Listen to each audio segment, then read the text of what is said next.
दोस्तों, क्या हो अगर आपके टीवी के कैरेक्टर्स रियल लाइफ में आकर आपको डराने लगें और अंत में आपको 7वें दिन पर मार दें, तो आप इस निगेटिव एनर्जी से बचने के लिए क्या करोगे? तो हाँ, आज हम जिस मूवी के बारे में बात करने वाले हैं उस मूवी का नाम है द रिंग। तो चलिए शुरू करते हैं।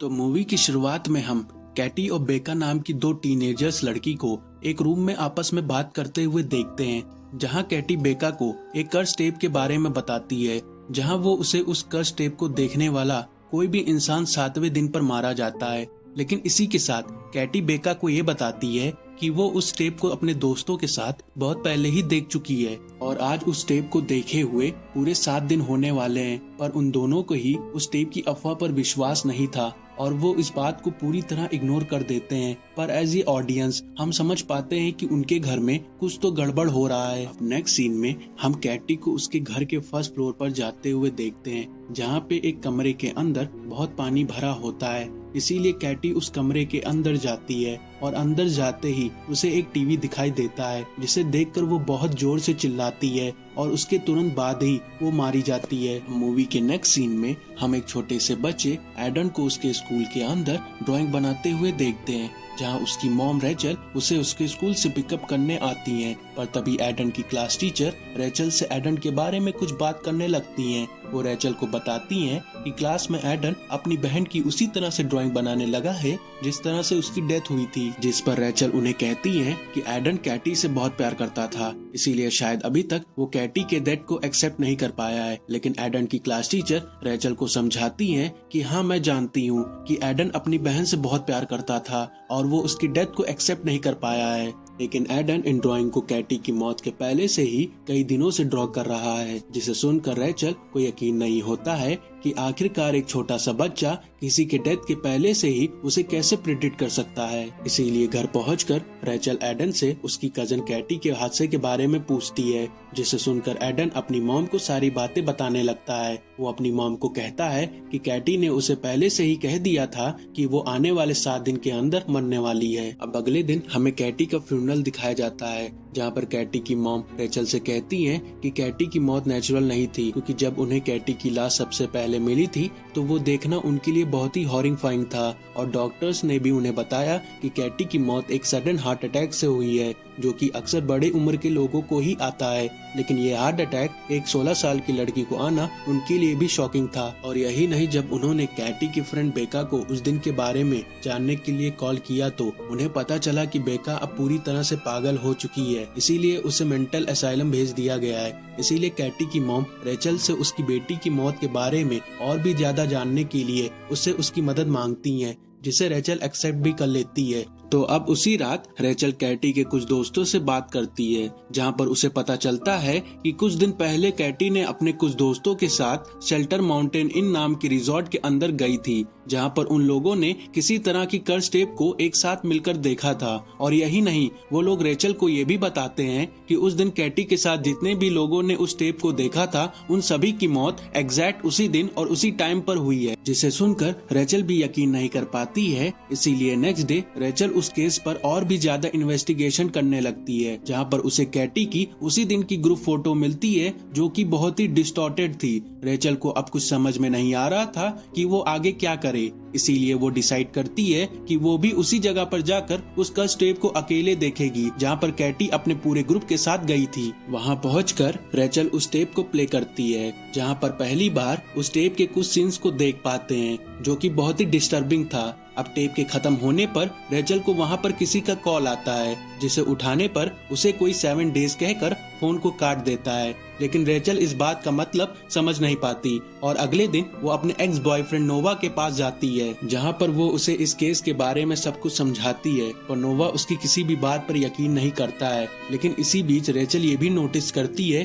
कि जब से उसने उस टेप को पूरी तरह से देख लिया है, तब से उसकी सारी फोटो ब्लर आ रही है, इसीलिए नोवा को यकीन दिलाने के लिए रेचल नोवा को वो कर्ज टेप देखने के लिए कहती है और जब नोवा उस कर्ज टेप को पूरी तरह से देख लेता है और तभी वहाँ पर भी नोवा को किसी का कॉल आता है, लेकिन इस बार रेचल उस कॉल को पिकअप नहीं करती। अब अगले दिन रेचल नोवा को उस कर्ज टेप की एक कॉपी देती है जिसे नोवा उस कर्ज टेप के बारे में और भी जान सके। इसके बाद उन दोनों को पता चलता है कि उस टेप को किसी ने कैमरे से रिकॉर्ड ही नहीं किया है। तो अब हम नेक्स्ट सीन में रेचल को बेका से कैटी के बारे में पूछताछ करते हुए देखते हैं, जहाँ पर वो बेका से उस दिन के हादसे के बारे में पूछती है जिस दिन कैटी की मौत हुई थी, पर बेका उसे उस दिन के बारे में कुछ नहीं बताती, बल्कि वो उसे ये कहती है कि आने वाले 4 दिन में तुम खुद ही जान जाओगी। और उसके ऐसा बोलते ही रेचल थोड़ा सा घबरा जाती है और वो वहाँ से निकल के उस वीडियो टेप की सारी बड़े से छोटे डिटेल्स को नोट करने लगती है कि तभी उसे टेप के अंदर एक लाइट हाउस की क्लिप मिलती है जिसे इंटरनेट पर सर्च करने पर उसे उस लाइट हाउस का एड्रेस मिलता है और इसी के साथ उसे इंटरनेट पे एक ग्रुप फोटो भी मिलती है जहां पर उसे वही लेडी दिखाई देती है जो कि उस कर्ज टेप में मौजूद थी और उस लेडी का नाम एना मॉर्गन था। इसीलिए रेचल इंटरनेट पे एना के बारे में और भी ज्यादा सर्च करने लगती है, जहाँ पर उसे पता चलता है कि असल में एना एक हॉर्स ब्रीडर थी, लेकिन कई दिनों से उसके घोड़ों की तबीयत खराब थी और एक एक करके उसके सारे घोड़े नदी के अंदर कूदकर खुद की जान ले रहे थे और इससे एना बिल्कुल भी खुश नहीं थी। इसीलिए एक दिन वो खुद ही सुसाइड कर लेती है और इसके बाद अचानक से उसके सभी घोड़ों की तबीयत धीरे धीरे रिकवर होने लगती है। अब उसी रात जब रेचल अपने बेडरूम में सो रही होती है तभी उसके सपने में उसे एक क्रीपी लेडी दिखाई देती है जो कि उसके हाथ को जोरों से पकड़ लेती है, जिससे उसके हाथ में बहुत पेन होने लगता है और तभी उसकी नींद भी टूट जाती है। लेकिन होश में आते ही रेचल को अपने हाथ पर वही पंजों के निशान दिखाई देते हैं जो कि उस क्रीपी लेडी ने उसके सपने के अंदर मारे थे। पर रेचल को अपने बेडरूम के बाहर से उसी कर्ज टेप की आवाज आने लगती है, जिससे उसका बेटा एडन उस टेप को पूरी तरह से देख भी लिया होता है, जिससे रेचल एडन के लिए बहुत परेशान होने लगती है और तभी उसे नोवा का कॉल आता है जो कि उससे कहता है कि उसकी सारी फोटोज और वीडियोस में उसकी खुद की इमेज डिस्टॉर्टेड आ रही है, जिसे सुनकर रेचल और भी ज्यादा परेशान होने लगती है। इसीलिए वो एडन को तुरंत ही उसके आंट के घर पे छोड़कर खुद ही उस केस को सॉल्व करने के लिए उस लाइट हाउस के एड्रेस पर चली जाती है और रेचल जिस शिप की मदद से उस लाइट हाउस की तरफ बढ़ रही होती है उसी शिप में उसे एक घोड़ा दिखाई देता है जो कि अपने आप ही उस नदी के अंदर कूदकर खुद की जान ले लेता है। अब किसी तरह से रेचल उस आइलैंड पे पहुंच जाती है जहां पर वो लाइट हाउस मौजूद था। वहां पहुंच के रेचल सबसे पहले एना मॉर्गन के हस्बैंड से मिलती है, जहां पर वो उसे उसी कर्ज टेप के बारे में पूछती है, पर एना मॉर्गन के हस्बैंड रेचल से इस बारे में बिल्कुल बात नहीं करते और वो उसे यहाँ से चले जाने के लिए कहते हैं।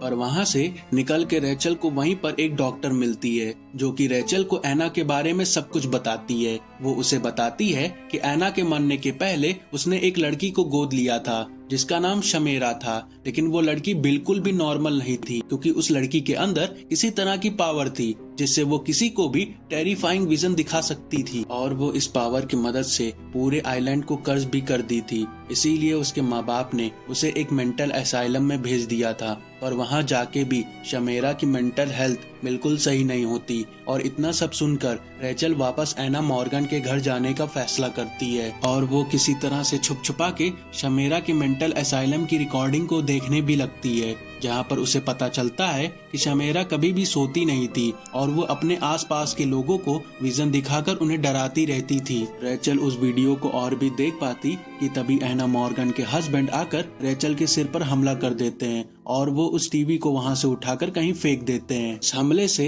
रेचल बेहोश हो जाती है, पर जब उसे होश आता है तो वो एना मॉर्गन के हस्बैंड को एक बाथ टब के अंदर जाते हुए देखती है जिसमें बहुत सारी इलेक्ट्रिक पास हो रही थी और उनके अंदर घुसते ही उनकी बहुत बुरी तरह से मौत हो जाती है। अब इसके थोड़ी देर बाद नोवा भी वहाँ पे पहुँच जाता है जो कि रेचल की इस हालत को देखकर उसे संभालता है। फिर दोनों ही घर के पास एक हॉस्पिटल के अंदर जाते हैं जहाँ पर उन्हें एक सीढ़ी दिखाई देती है और उस सीढ़ी को चढ़ने पर उन्हें एक बच्चे का कमरा दिखाई देता है जिसकी एक वॉल पे उन्हें वही पेड़ दिखाई देता है जो कि शेल्टर माउंटेन इन पर मौजूद था। इसीलिए बिना किसी देरी करते हुए वो दोनों ही अगले दिन शेल्टर माउंटेन इन पर चले जाते हैं। वहाँ पहुंचकर उन्हें किसी तरह का भी क्लू नहीं मिल रहा था, इसीलिए रेचल बहुत ही फ्रस्ट्रेट होने लगती है क्योंकि आज उसे उस वीडियो को देखे हुए पूरे 7 दिन होने वाले थे वहीं पर नोवा उस कमरे में पड़े हुए सारी जानलेवा चीजों को कमरे के बाहर फेंक रहा था, पर इसी बीच नोवा के पास पड़े हुए बहुत सारे मार्बल को वो गलती से गिरा देता है। लेकिन अपने आप ही वो सारे मार्बल मिलकर उन्हें किसी तरह की डायरेक्शन दिखाने लगते हैं।